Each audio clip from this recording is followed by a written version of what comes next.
वज़ीर आज़म ने मुझे कहा है कि अगर किसी को कोई शक है तो हम ये ख़त सुप्रीम कोर्ट के चीफ जस्टिस को दिखाने के लिए तैयार हैं और चीफ जस्टिस पर सब एतमाद करते हैं। मरियम नवाज़ खुद एक खातून है, लेकिन खुद खातून होते हुए दूसरी खवातीन की इज्जत नहीं करती। इमरान खान को वज़ारत उज़्मा से हटाने के लिए आलमी इन्वेस्टमेंट हुई है। सब्सक्राइब करें और बेल दबाएं ताकि कोई खबर रह न जाए।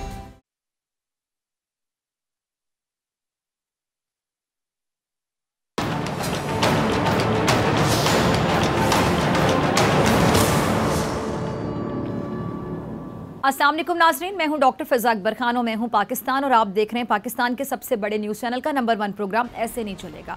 आपने जुमला सुन रखा होगा कि जैसी करनी वैसी भरनी या फिर लेने के देने पड़ गए। इस तरह के जुमले आपने ज़रूर सुने होंगे। अच्छा, ऐसी एक कहानी जिसमें बुरे काम का बुरा नतीजा। कहानी कुछ यूँ है कि जी एक बूढ़ा शख्स ट्रेन में सफ़र कर रहा था। इत्तेफाक से कोच खाली थी और फिर अचानक 8 से 10 लड़के उसमें दाखिल हुए और उन्होंने बैठकर तफरी करना शुरू कर दी। उनमें से एक लड़के ने कहा कि आओ जंजीर खींचते हैं, जिस पर एक दूसरे लड़के ने कहा कि बिला ज़रूरत जंजीर खींचना जुर्म है और इस जुर्म पर 500 रुपये जुर्माना और 6 महीने कैद की सज़ा लिखी हुई है। लेकिन तीसरे ने लापरवाही के अंदाज में कहा कि कुछ नहीं होता, हम बहुत सारे लोग हैं, हम 500 रुपये मिलकर जमा करवा देंगे। अच्छा, पैसे जमा करवाए गए तो 500 के बजाय 1200 रुपये जमा हो गए, जिसमें 500 का एक नोट 50 के 2 नोट, बाकी सब समझ लें कि 100 के नोट थे। अच्छा, पैसे पहले लड़के ने अपनी जेब में रख लिए। जंजीर खींचने से पहले एक लड़का बोला कि अगर कोई पूछेगा कि जंजीर क्यों खींची तो हम कह देंगे कि ये जो बूढ़ा बैठा है ना, इसने खींची, तब हमें जुर्माना भी नहीं देना पड़ेगा और हम इन बचे हुए पैसों से पार्टी करेंगे। अच्छा, ये सब सुनकर बूढ़े ने हाथ जोड़कर कहा कि बच्चों, मैंने आपके साथ क्या गलत किया, आप मुझे क्यों फंसा रहे हैं? लेकिन लड़के नहीं माने और उन्होंने जंजीर खींच दी। अच्छा, जैसी उम्मीद थी कि जंजीर खींचते ही टिकट चेकर कांस्टेबल के साथ आया। लड़कों ने एक आवाज़ में कहा कि इस बूढ़े ने जंजीर खींची है। टिकट चेकर ने बूढ़े से कहा कि आपको इस उम्र में ऐसा काम करने में शर्म नहीं आई? बूढ़े ने हाथ जोड़कर कहा कि जनाब, मैंने जंजीर खींची है, लेकिन मैं बहुत बेबस था। उन्होंने पूछा, ऐसी क्या मजबूरी थी कि तुमने बिला वजह जंजीर खींच दी? बूढ़े ने कहा कि मेरे पास सिर्फ 1200 रुपये थे जो इन लड़कों ने छीन लिए और इस पहले लड़के ने ये पैसे अपनी जेब में रखे हुए हैं। जनाब, इसमें 500 का एक नोट, 50 के 2 नोट और बाकी सब 100 के नोट। अब टिकट चेकर ने कांस्टेबल से कहा कि इन सब लड़कों की तलाशी लो। जैसा उस बूढ़े ने बताया था, उस लड़के की जेब से 1200 रुपये उसी तरतीब से बरामद हुए, जो बूढ़े को वापस कर दिए गए और लड़कों को अगले स्टेशन में पुलिस के हवाले कर दिया गया। पुलिस के साथ जाते हुए लड़कों ने बूढ़े को गुस्से से घूरा तो बूढ़े ने अपनी सफ़ेद दाढ़ी पर हाथ फेरते हुए कहा कि बेटा जी, ये बाल ऐसे सफ़ेद नहीं हुए हैं। सच है कि तजर्बे का कोई शॉर्टकट नहीं होता है। सियासत पर अगर नज़र दौड़ाएं तो ऐसा ही हाल हमें यहाँ भी नज़र आता है, जहाँ हमारे रहबर अपने हरीफों के सामने बाकायदा अपने मुंह पर हाथ फेर कर उन्हें सबक सिखाने की बात करते हैं। ऑपोजिशन ने कल बाप पार्टी को अपने साथ मिलाकर हुकूमत को सबक सिखाने की कोशिश की और आज भी ऑपोजिशन ने बलूचिस्तान से रुकने असम्बली असलम बतानी को अपने साथ मिलाकर हुकूमत पर एक और वार कर दी है।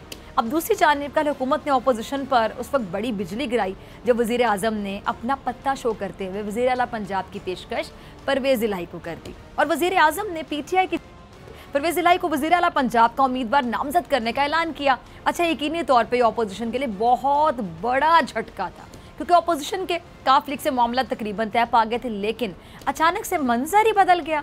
अच्छा, परवेज़ इलाही ने जब इमरान खान साहब की वज़ारत आला के उम्मीदवार होने की पेशकश कबूल की तो ये खबरें गर्दिश करने लगी कि जी शुजात हुसैन परवेज़ इलाही के इस फैसले पर शायद नाराज़ हो गए हैं और तारिक बशीर चीमा ने पहले दिया कि वो हर सूरत में इमरान खान के खिलाफ वोट डालेंगे और फिर बाद में चीमा साहब ने कहा कि वो वोटिंग वाले दिन ऐवान में नहीं आएंगे, यानी वो अपना वोट इमरान खान के खिलाफ कास्ट नहीं करेंगे। अच्छा, यूँ लगता है कि जैसे काफ लीग में पहले परवेज़ इलाही की हुकूमत का साथ देने के फैसले पर वक्ती तौर पर तकसीम हुई, लेकिन शुजात हुसैन ने अब इस हवाले से वजाहती बयान दे दिया। क्या कहते हैं शुजात हुसैन कि जी तमाम सियासी फैसले मेरी मुशावरत, फैसलों में मेरी मुकम्मल हिमायत शामिल है, हमारा ख़ानदान और जमात एक ही पेज पर हैं, जो रूमर्स हैं, अफवाहें चल रही हैं और चलवाई जा रही हैं वो गलत हैं। अब तक पार्टी या घर में जो भी फैसले हुए हैं वो मेरी मुशावरत और रजामंदी के साथ हुए हैं। और साथ ही उन्होंने ये भी कहा कि मैं वजाहत देने पर यकीन नहीं रखता, लेकिन इसके बावजूद मैं कहना चाहूँगा कि मुझे ख़ानदान का सरबराह समझा जाता है। मुझे बताया गया कि मेरे ख़ानदान में इख्तलाफात हैं, लेकिन ये सब बेबुनियाद खबरें हैं जिसमें कोई हकीकत नहीं है। मैं अल्लाह ताला को हाजिर नाजिर जान कर कहता हूँ कि हमारा ख़ानदान बहुत बड़ा है, लेकिन फैसले मेरी रजामंदी के साथ ही किए जाते हैं। इख्तलाफात का गलत प्रोपेगेंडा करके जो लोग सियासी फ़ायदा उठाना चाहते हैं उन्हें बड़ी मायूसी होगी। किसी मामले पर राय को समझकर प्रोपेगेंडा नहीं करना चाहिए।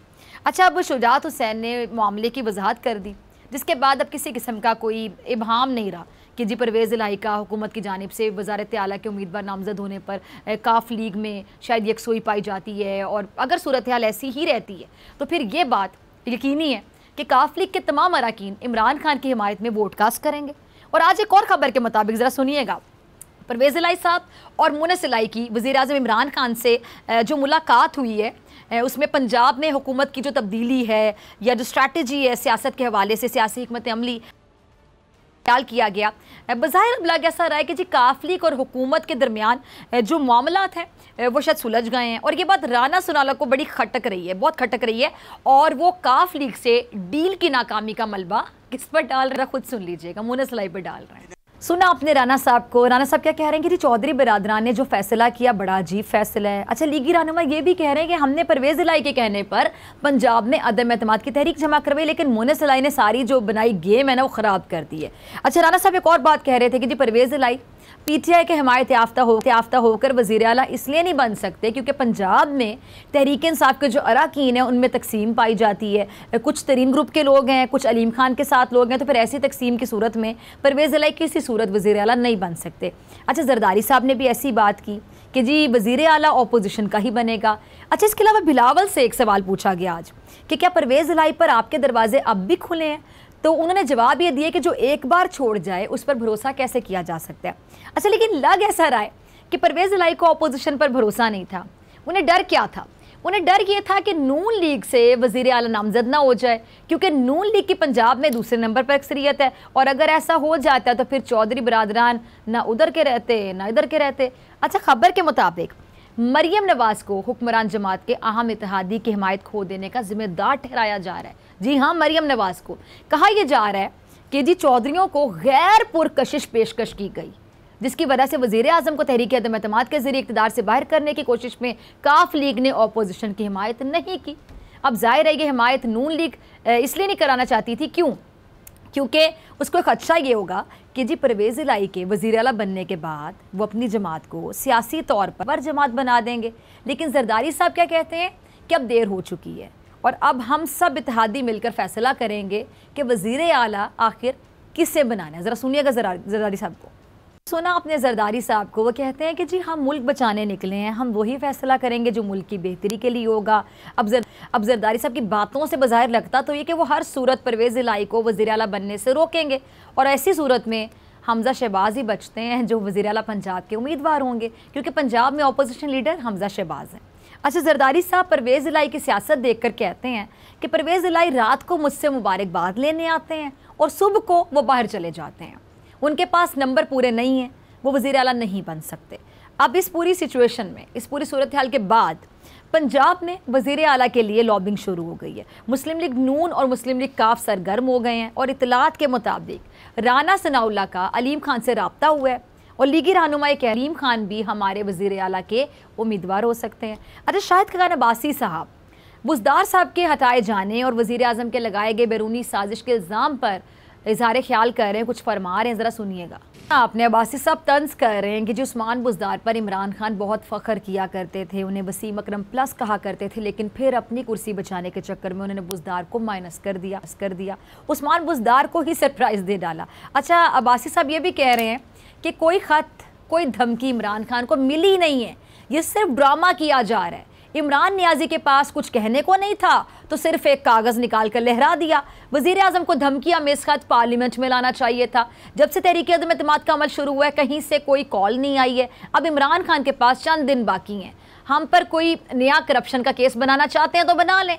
अच्छा, वो अपोजिशन वज़ीर आज़म को मिलने वाले धमकियाँ में इस खत को फ़र्ज़ी तस्वुर करी कि फ़र्ज़ी नहीं, लेकिन आज असद उमर साहब और फवाद चौधरी इन्होंने ख़त में वज़ीर आज़म को मिलने वाली धमकी पर अहम बातें की हैं, और दोनों रहनुमाओं ने इस बात का भी इजहार किया कि ये ख़त सुप्रीम कोर्ट में भी भेजा जा सकता है।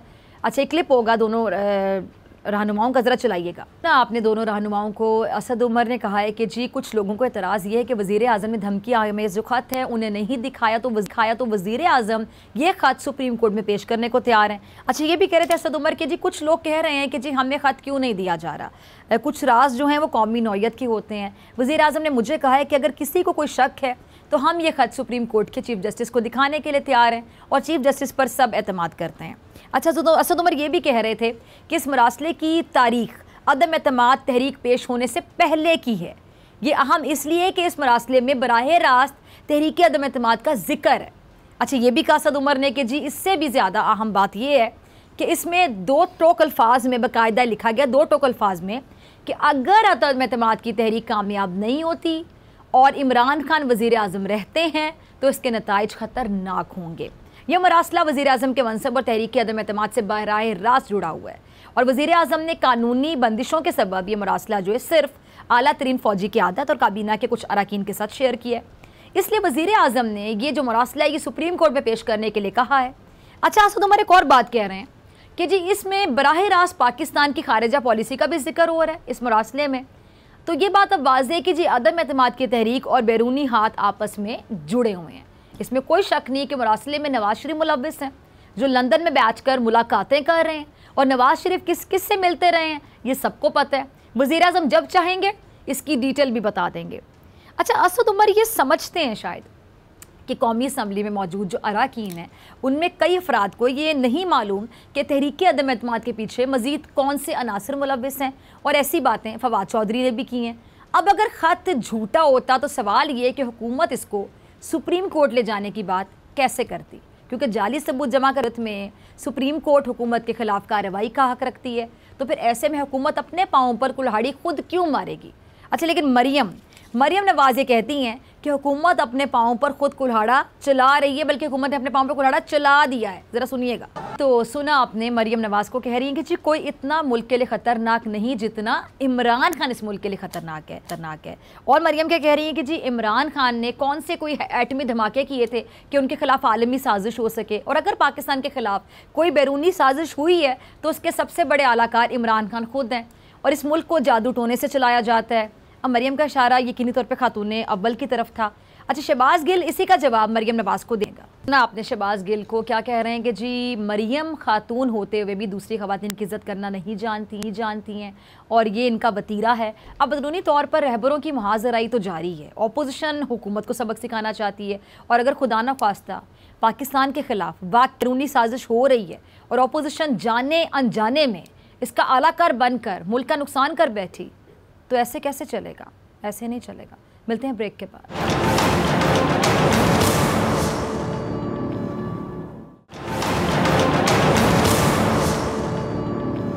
वेलकम बैक नाज़रीन। हुकूमत ने काफ लीग को तो मना लिया, लेकिन अब अपोजिशन जमातें परवेज़ इलाही के खिलाफ मुत्तहिद हो रही हैं। पीपल्स पार्टी और नवाज लीग ने वज़ीर आला पंजाब के लिए अपना उम्मीदवार लाने की तैयारियां शुरू कर दी हैं, जबकि दूसरी जानिब अब भी हुकूमत को अपोजिशन के नंबर कम करने के लिए अपने नाराज़ अरकान और इत्तेहादियों के मनाने की ज़रूरत है। इस पर बात करने के लिए मेरे साथ मौजूद हैं तहरीक इंसाफ की सीनियर रहनुमा, रुकने कौमी असम्बली, पार्लिमानी सेक्रेटरी कंवल शोज़ब साहिबा। कंवल, बहुत शुक्रिया वक्त देने के लिए। कंवल, सबसे पहले बात करते हैं बैरूनी साजिश की।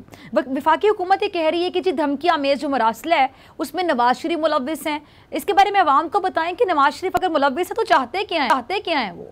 देखिए, आज असद उमर साहब जो हमारे सेक्रेटरी जनरल हैं पीटीआई के, इसके साथ साथ फेडरल मिनिस्टर हैं for planning development and special initiatives, जिसमें सीपैक भी शामिल है, और साथ में इंफॉर्मेशन मिनिस्टर फवाद चौधरी साहब ने, दोनों ने एक बहुत ही नपी तुली प्रेस कॉन्फ्रेंस की, और उन्होंने वज़ीर आज़म इमरान खान साहब ने जो जलसे में अपनी बयान किया था और एक मुरासले का जिक्र किया था उसके बारे में मज़ीद बयान दिया, और बहुत ही एहतियात के साथ दिया। और वही एहतियात का दामन मैं भी कोशिश करूँगी कि हाथ से जाने ना दूँ, क्योंकि जहाँ नेशनल इंटरेस्ट आ जाता है वहाँ हम उन जमात में से नहीं है ना, हमारे लीडर ऐसे हैं कि वो अपने इंटरेस्ट को सामने लेकर आए। देखिए, जो मरासला आया है वो बिल्कुल है, वो हकीकतन मौजूद है, धमकी आमेज़ है जिस तरह वज़ीर आज़म साहब ने बताया, और धमकियों का ताल्लुक़ हमारी आज़ाद ख़ारजा पॉलिसी से है। मुल्क का नाम मैं नहीं ले सकती, ना मुझे इजाज़त है, लेकिन सुप्रीम कोर्ट में जो हमारे ऑनरेबल चीफ जस्टिस साहब हैं, वो इस मुल्क की जो मोस्ट बड़ी सीट्स हैं, जो बड़ों में शुमार होती हैं, और मोस्ट रिस्पेक्टेबल और रिस्पॉन्सिबल सीट्स हैं उनमें से एक है, और उनकी जो ज़ात है वो बड़ी क्रेडिबल है।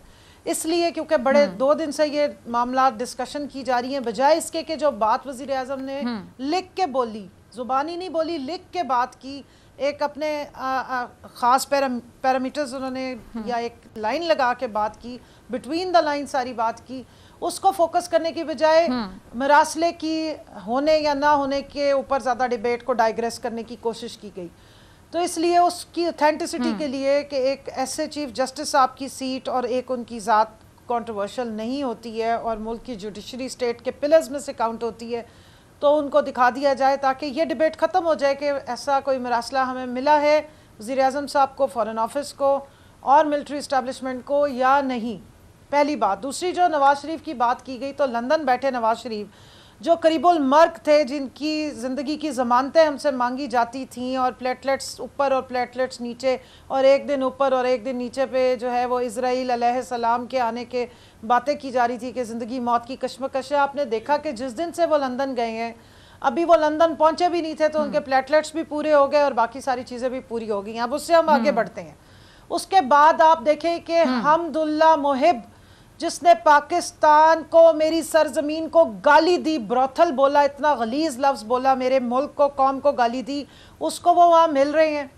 वो अफ़गानिस्तान की नेशनल सिक्योरिटी से उसका ताल्लुक़ था, उसको वो वहाँ बुला के मीटिंग्स करते रहे, जिसको यहाँ कोई मुँह लगाने को तैयार नहीं है उसको बुला के मीटिंग्स करते रहे। अच्छा, आप उठा के देखिए, वीलॉग मिल जाएगा आपको। हारून रशीद साहब एक क्रेडिबल, ऑथेंटिक, पुराने जर्नलिस्ट हैं। उनकी अभी रिसेंट वीलॉग आया है कि जिनको मोहतरम को, अजीत डेवल को, जिसको यहाँ बुलाया गया था और उसको सैरें कराई गई थी और किसी एजेंसी को नहीं पता था और मरी ले जाया गया था, उसने 3 लोगों का वफ्द भेजा और उससे मोहतरम नवाज शरीफ साहब ने मुलाकातें की। आज फवाद चौधरी साहब ने कहा कि इसराइल के एम्बेसडर से उनकी मुलाकातें हो रही हैं। इसके अलावा भी चंद मुलाकातें करते रहे। तो ये वहाँ पर क्या प्लेटलेट्स बढ़ाने की दवाइयाँ उनसे पूछते हैं या खुराकों के बारे में पूछते हैं या सिरी पाए की उनसे तरकीबें पूछा करते हैं। उसके बाद आप देख लें कि उनकी औलाद यहाँ पर या उनके जो भाई हैं या बाकी सारे हैं वो किस तरीके से मुतहरिक हुए हैं। तो मैं इस लेटर का जो मतन जितना एक असद उमर साहब ने बयान किया, मैं उसको रिकैप कर दूँ। सबसे पहले तो ये इस जो वोट ऑफ नो कॉन्फिडेंस है, इसको लाने, इस तहरीक को लाने, इसको फाइल करने से पहले आया, उसके बाद ये फाइल हुई। दूसरी बात ये कि उसमें ये धमकियाँ दी गई कि अगर डिमांड्स या जो आपकी आज़ाद खारजा पॉलिसी है उसको कॉम्प्रोमाइज़ नहीं किया गया तो बहुत बड़े बड़े कॉन्सिक्वेंसेस फेस किए जा सकते हैं। तीसरा ये है कि अगर ये अदम एतमाद की तहरीक के नतीजे में वज़ीर आज़म इमरान खान साहब, जो इस आज़ाद खारजा पॉलिसी के सबसे मेन पिलर हैं, ये ना हटे तो बहुत ख़तरनाक सिचुएशन है वो आपको फेस करनी पड़ सकती है। तो अब आप मुझे बता दीजिए कि इस सारी तहरीक को लाने वाले, आपको जो 3 स्टूजेस का नाम वज़ीर आज़म ने दिया उसको किसी ने आज तक कंडेम नहीं किया। 3 स्टूजेस की एक हिस्ट्री आप जरा गूगल करके देख लें, और इन जमातों के जो ये पार्लिमानी लीडर्स हैं इनकी भी बड़ी हिस्ट्री है कि ये किस किस टाइम पे कहाँ कहाँ भागते रहे और किस किस से फ़ायदे और किस किस से हाथ जोड़ के जो है वो गुलामी कबूल करते रहे इसका आवाम के लिए, और उसके नतीजे में अपने क्या फ़ायदे में। एक जुमला और कहूँगी, मुझे इजाज़त दें। इस वक्त पूरे जो इनकी सबसे ज़्यादा जो मैं चीज़ कहूँगी, एक सिर्फ फिजा आखिरी जुमला प्लीज़, इनकी इस मुल्क को कौम का खून चूसने के बाद जो इन्होंने अपनी जायदादें बनाई हैं वो सब उन ममालिक में पड़ी हुई हैं जहाँ ये छुप के बैठे हुए हैं, और उन जायदादों के हाथों ब्लैकमेल होके ये कुछ भी करने को तैयार है। बस इतना कहूँगी, आगे बताइए। अच्छा कबल, आसिफ अली जरदारी साहब ने एक दावा किया हाल ही में, कहते हैं जी परवेज इलाही वज़ीर आला पंजाब बन ही नहीं सकते, नंबर्स हमारे पास है, ऑपोजिशन जिसे नामजद करेगी पंजाब का वज़ीर आला वो होगा। नंबर से ज़्यादा डॉलर्स उनके पास है, पैसा उनके पास है, बाहर से आए हुए जो नोट हैं जो जहाज़ भर भर के वो लाए हैं वो उनके पास हैं, लोगों की ज़मीरों की मंडियाँ लगाने के वो मास्टर हैं। 3 मार्च 2021 को सेनेट का इलेक्शन उन्होंने इसी तरह मैनिपुलेट किया। नवाज शरीफ की बलूचिस्तान की हुकूमत उन्होंने गिराई थी और उस वक्त कहते थे आपके मियाँ को छोड़ दिया तो अल्लाह भी हमें माफ़ नहीं करेगा, अपनी ज़बान से मुकरने के भी वो बड़े उस्ताद हैं। परवेज़ इलाही साहब अगर उनके साथ चले जाते तो ठीक था, परवेज़ इलाही साहब अपने एलाइज के साथ, अपनी हुकूमत जिसके साथ वो खड़े उसके साथ चले गए तो उनके खिलाफ हो गए हैं। यहाँ से आप अंदाजा लगाएं कि जमहूरियत के नाम पे इस मुल्क में कितना बड़ी साजिश और ढोंग रचाया जा रहा है। जमहूरियत क्या है कि जमहूर ने या आवाम ने जिसको मुंतखब करके मेजॉरिटी दे के भेजा, उसको छोड़ के जिनको ये घुमा रहे हैं, जिनके अंदर जाके लोगों के ज़मीर खींच के और ये तो किसी तरफ भी चले जाए। इस तरह तो कोई भी अरबोपति खरबोपति आके चंद अरब खरब निकालेगा और वो पूरी की पूरी पार्लियामेंट को हाईजैक कर सकता है, पूरी सूबाई असम्बलियाँ हाईजैक कर सकता है। हम अगर इनको सिंध असम्बली में इसी तरह के दावे करें तो फिर आप इनकी चीखें ज़मीन आसमान पे बुलंद आती देखिएगा। 6 सीटें इनकी इलेक्टेड मेंबरान की और 1 रिजर्व सीट है इनकी पंजाब में, और ये पूरे पंजाब के ठेकेदार बन रहे हैं। अगर बहुत शौक है तो फिर सिंध की असम्बली किसी को दे देना, जहाँ 14 साल से ये हुकूमतें और दांत और अपने नाखून गाड़ के बैठे हैं और आवाम का खून चूसते हैं। उसी आवाम का पैसा जो सिंध का है वो लेके यहाँ आके सिंध हाउस में बोरियों की बोरियां इन्होंने रख के, मैरियट में भी लोगों को रखा, सिंध हाउस में भी लोगों को रखा। अगर सब कुछ सही हो रहा है और आइन के मुताबिक हो रहा है तो छुपाने की क्या जरूरत है, लोगों को डिटेन करने की क्या जरूरत है, फिर अंदर खाने उनको गायब करने की क्या जरूरत है, हब्से बेजा में रखने की क्या जरूरत है। खुलेआम कहे ना, आप आइन और कानून से डिफेक्ट करेंगे, आप आइन और कानून से हट के जब हरकतें करते हैं तो आपको खौफ भी होता है। आप दिन दहाड़े नहीं, फिर रात की तारीखियों में जाके मीटिंग्स करते हैं। रात के 1 बजे 2 बजे 3 बजे जो है वो पार्लियामेंट लॉजेस में मीटिंग्स हो रही होती हैं, क्योंकि बैग्स जो आपने भरे हुए हैं ना थैले नोटों के, वो उसी वक्त जा सकते हैं। अच्छा कवल, मरियम नवाज साहिबा जलसों में खातून अव्वल पर बड़ी तनकीद कर रही हैं, बल्कि इल्जामात की बुछाड़ कर रही हैं। शहबाज गिल भी उनको जवाब दे रहे थे कि जी मरियम नवाज खुद एक खातून है, लेकिन खुद खातून होते हुए दूसरी खवातीन की इज्जत नहीं करती। तो कवल आप भी खातून है, मैं आपका कॉमेंट चाहूंगी कि मरियम नवाज को, ठीक है सियासत में आप लोग जवाब दे रहे हैं, इनका जवाब पत्थर से दे सकते हैं, उनको पूरा हक है, वो जो जवाब देना चाहे दे सकते हैं, आर्गुमेंट करें, दलीलें दें, दलीलों के साथ बात करें, लेकिन खातून अव्वल को दरमियान में लाना, उन पर इल्जामात लगाना, इस तरह की बातें करना, इसमें मैं आपका कमेंट चाहूंगी। मरियम नवाज कोई ऑर्गेनिक पॉलिटिशियन तो है नहीं। उनके वालिद साहब को जनरल ज़िया ने एक पॉलिटिशियन बना के हमारे पे मुसल्लत किया, उसके बाद एनआरओ जनरल मुशर्रफ की तरफ से दोनों पार्टीज को मिल गया, तो उनके ये बच्चे जो घरों में पैदा हो गए, इन्होंने तो अपना मौरूसी और आबाई हक समझ लिया ना कि इस कौम के ऊपर इन्होंने भी मुसल्लत होना है। अगर वो मेहनत करके ग्रास रूट से कभी सही पॉलिटिशियन बनी होती, वो कभी हरकतें ना करती। वो बाय नेचर एक मिज़ोजिनिस्ट हैं और उन्होंने अपने साथ इस तरह की टीम रखी हुई है, तलाल चौधरी टाइप के, दानियाल अजीज़ की तरह के या ज़ुबैर साहब के, जिनकी हरकतें, करतूत और ज़ुबान किसी से ढकी छुपी नहीं है, और वो बाकायदा पूरा एक सेल चलाती हैं अभी भी, जो दूसरी ख़वातीन की इज़्ज़तों की धज्जियाँ उठाते हैं, उड़ाते हैं। मैं खुद उनकी इस किस्म के तमाशों का शिकार हूँ। रज़ी दादा जैसे लोग जो हैं उनके अगर आप ताने बाने देखें तो जाके मरियम बीबी से ही मिल रहे होते हैं। मैं समझती हूँ अफसोसनाक है, और इनकी तरबियत इनके वालिद मोहतरम ने की, जो बेनज़ीर साहिबा की बरहना तस्वीर फेंका करती थी। और मुझे आज हैरान होती हूँ, मैं शर्म आती है कि उन्हीं का ही बेटा बिलावल जो है वो उनके साथ बैठा होता है और सवाल नहीं पूछता। और शर्म इस बात पे भी आती है, जैसे वज़ीर आज़म साहब ने पूछा था कि जो भुट्टो साहब की आइडियोलॉजी थी, या भुट्टो जिस साजिश का शिकार है, जिनके नाम पे इनकी रोटियां लगी हुई है सियासी, आज ये सारी आइडियोलॉजियां ख़त्म करके, सारी लाइंस क्रॉस करके, सारी ज़ुबान की जो हदूद और कयूद होते हैं वो क्रॉस करके बयान देती हैं, और उसके बाद उल्टा चोर कोतवाल को डांटे। पहले लग़्व बातें करेंगी, गलीज़ ज़ुबान इस्तेमाल करेंगी, इल्ज़ाम तराशी करेंगी, और साथ फिर हमारे पे इल्ज़ाम होगा कि जी इमरान खान की ज़ुबान देख लो, इस पार्टी की ज़ुबान देख लो। तो ज़ुबान का अगर आप कंपैरिजन करें तो ये आपको नून लीग इस पूरे मुल्क में गलाजत फैलाने वाली वो जमात है जिसने सियासत में भी करप्शन इंट्रोड्यूस कराई, जिसने जजेस को ख़रीदने की कोशिश की, जिन्होंने अदालतों पे अटैक किए, जिन्होंने मीडिया को बैग्स भिजवाए, और आज उनकी औलादें जो हैं वो चढ़ के जिस तरीके से डिटाई से झूठ बोलते हैं, हैरत की बात है। वैसे आप सारे सहाफत से मुंसलिक हैं, आपको अंदाजा है कि इस मुल्क में 80 की दिहाई के बाद जितनी सियासत गंदी की है वो नून लीग ने की है। ठीक है जी कवल, बहुत शुक्रिया आपके वक्त के लिए। नाज़रीन, आपसे मुलाकात होगी ब्रेक के बाद। मेरे साथ मौजूद होंगे जनरल रिटायर्ड अमजद शुएब साहब।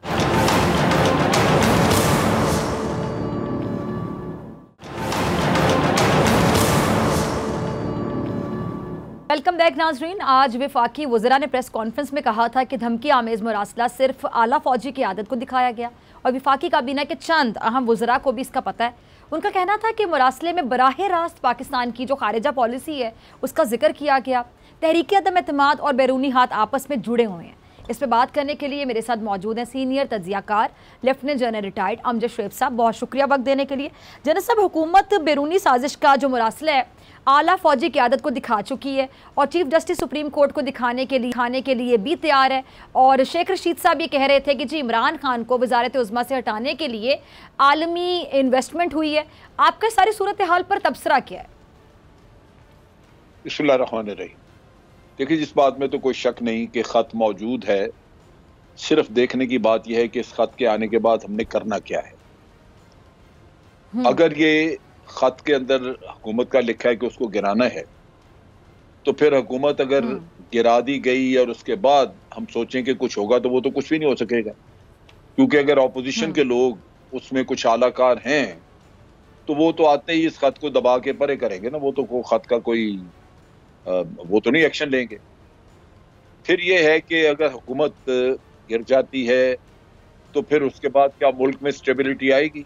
अगर पीटीआई को ये पता हो कि ये एक साजिश के तहत हुकूमत गिराई गई है, तो वो तो बाहर आके जो हुकूमत बनेगी उसको चैन से नहीं बैठने देंगे।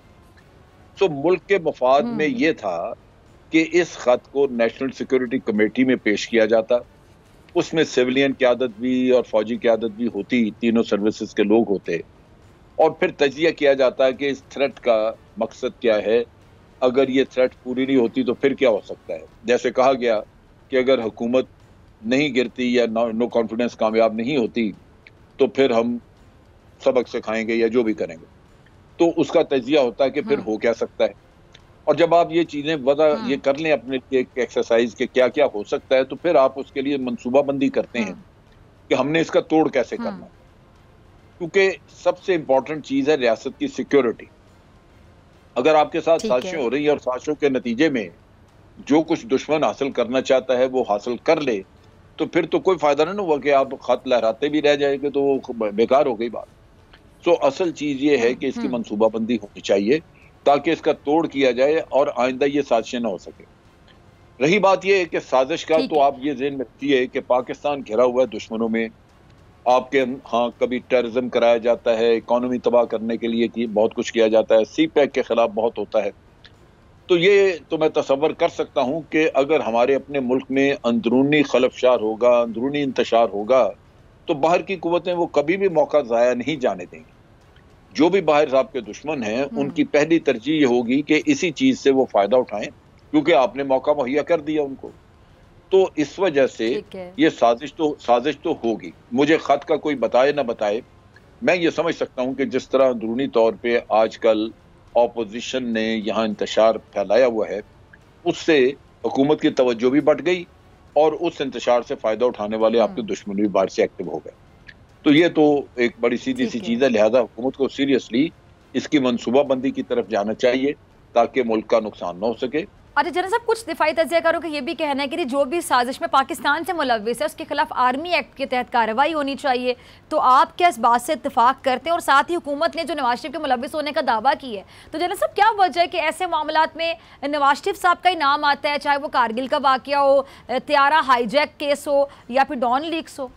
देखें, नवाज शरीफ साहब ने बहुत सारे मौक़ों पर ये ऐसे काम किए हैं जो या तो वो मोहतात नहीं, गैर मोहतात, या ये कि उनको एहसास नहीं है कि नेशनल सिक्योरिटी क्या चीज़ है।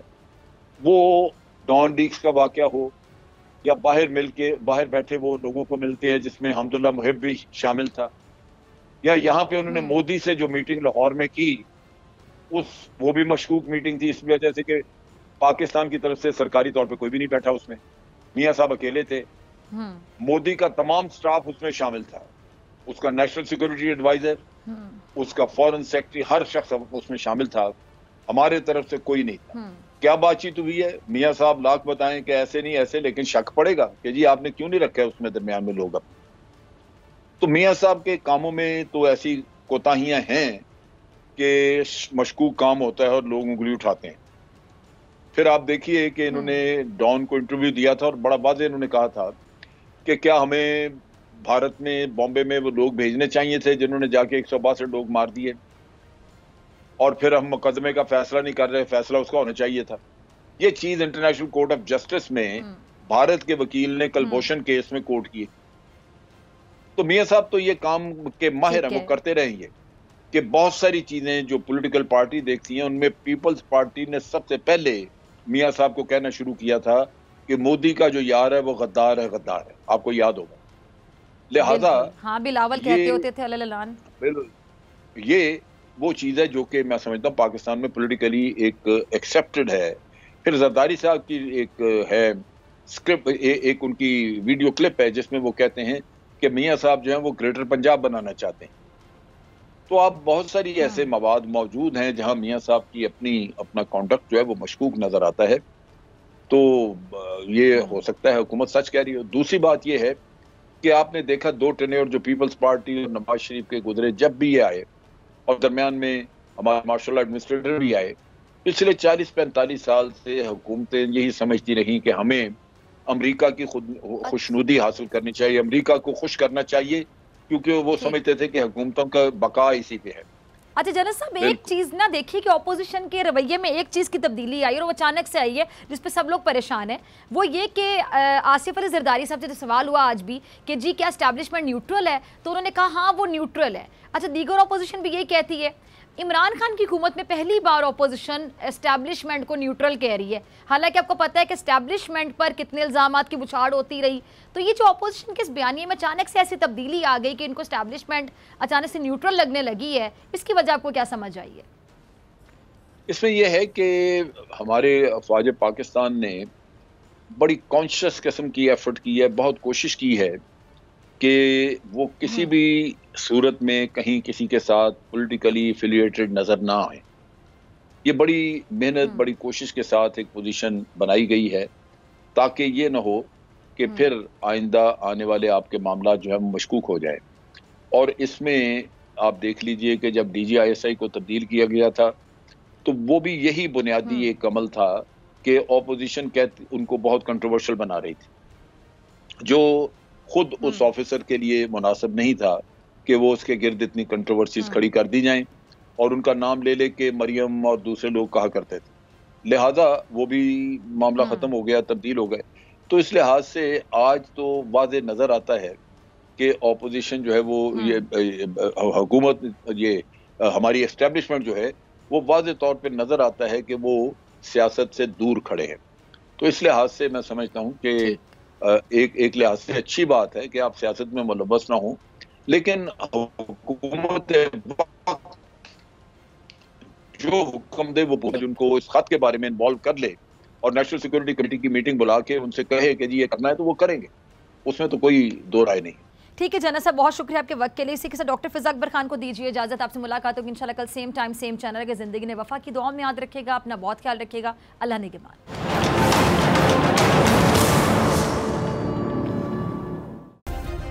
सब्सक्राइब करें और बेल दबाएं ताकि कोई खबर रह न जाए।